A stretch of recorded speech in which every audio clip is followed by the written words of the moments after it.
Olá, bom dia. Está começando mais o Acontece Agora com as principais notícias desta segunda-feira.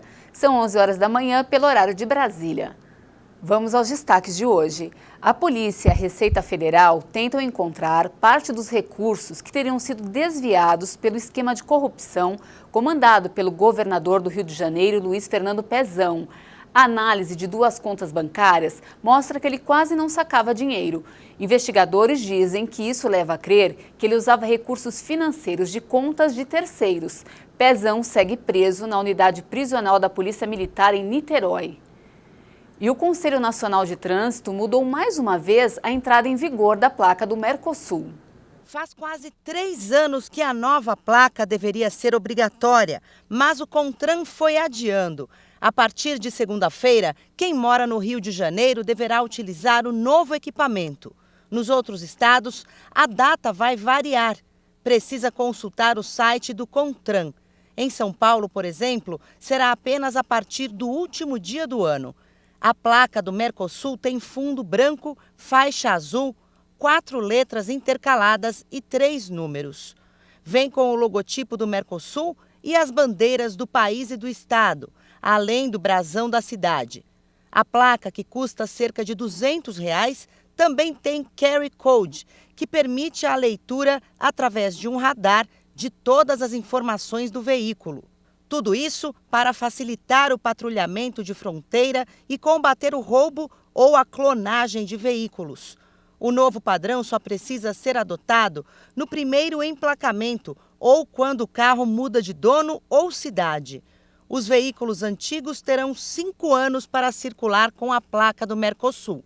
A Argentina e o Uruguai já adotaram. Faltava o Brasil. O Paraguai ainda não se manifestou. Agora vamos mudar um pouquinho de assunto. Uma massa de ar seco predomina, diminuindo a ocorrência de chuva por quase todo o estado. Vamos conferir a previsão do tempo completa para todo o país. Nesta segunda-feira, uma frente fria avança pelo mar na altura do sudeste, em direção ao Espírito Santo, e vai se juntar a áreas de instabilidade que continuam espalhadas pelo centro-norte do Brasil. O vento frio de origem polar se espalha mais pelo centro-sul do país, e isso vai deixar as temperaturas mais baixas do que o normal para esta época do ano. O calor diminui até na região de Cuiabá. O sol predomina desde o sul de Mato Grosso, passando por Mato Grosso do Sul, interior de São Paulo e o sul do Brasil, e não há previsão de chuva nesta segunda. Muita nebulosidade pelo leste da região sul.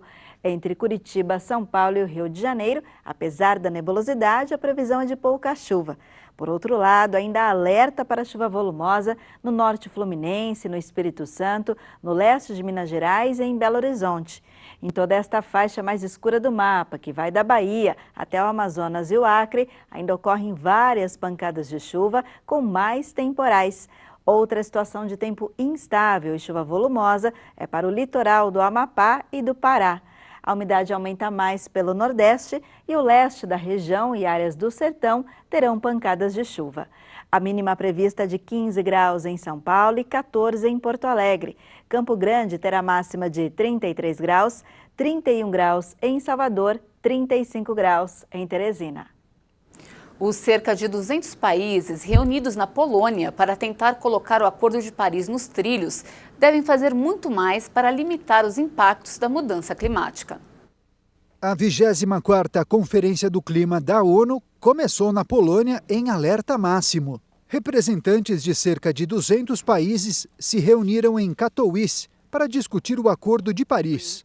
Para Patrícia Espinosa, responsável da ONU para o clima, a comunidade internacional deve fazer muito mais para tentar conter os impactos da mudança climática. Os efeitos estão afetando comunidades em todo o mundo, causando destruição em muitos lugares. Muito sofrimento é derivado das consequências da mudança climática e isso torna nosso trabalho mais urgente. Really make our work more urgent. Com o Acordo de Paris em 2015, o mundo se comprometeu em limitar o aumento da temperatura a mais 2 graus Celsius, em comparação com a era pré-industrial, e sendo ideal, mais 1,5 graus. Mas os compromissos assumidos até a data pelos signatários de Paris conduzem ao mundo 3 graus mais quente. De acordo com o Grupo Intergovernamental de Especialistas sobre Mudança Climática, para permanecer abaixo de 1,5 graus, seria necessário que as emissões de CO2 fossem reduzidas em quase 50% até 2030, em comparação com 2010. E o governo francês procura meios para superar a crise provocada pelos protestos que agitaram Paris no fim de semana. Fim de semana de violência. A noite de sábado foi de caos na França durante os protestos dos chamados coletes amarelos. Mais de 135 mil pessoas participaram de manifestações em diferentes partes do país. A violência deixou 263 feridos, sendo 133 em Paris. Veículos foram incendiados, lojas saqueadas e barricadas levantadas. Quase 400 pessoas foram detidas, de acordo com o balanço oficial divulgado no domingo. O presidente Emmanuel Macron se reuniu com o primeiro-ministro e o ministro do Interior. Ele acusou manifestantes violentos de desejarem apenas o caos. O ministro do Interior, Christophe Castanet, pode estabelecer estado de emergência para evitar um novo surto de violência. Os coletes amarelos, inicialmente, se opunham ao aumento do preço dos combustíveis. Depois incluíram o problema do poder de compra. Os manifestantes acusam o governo de Emmanuel Macron de tratá-los com desprezo e intransigência. Algumas pessoas do governo sugeriram que haverá mudanças, pelo menos na forma da ação governamental.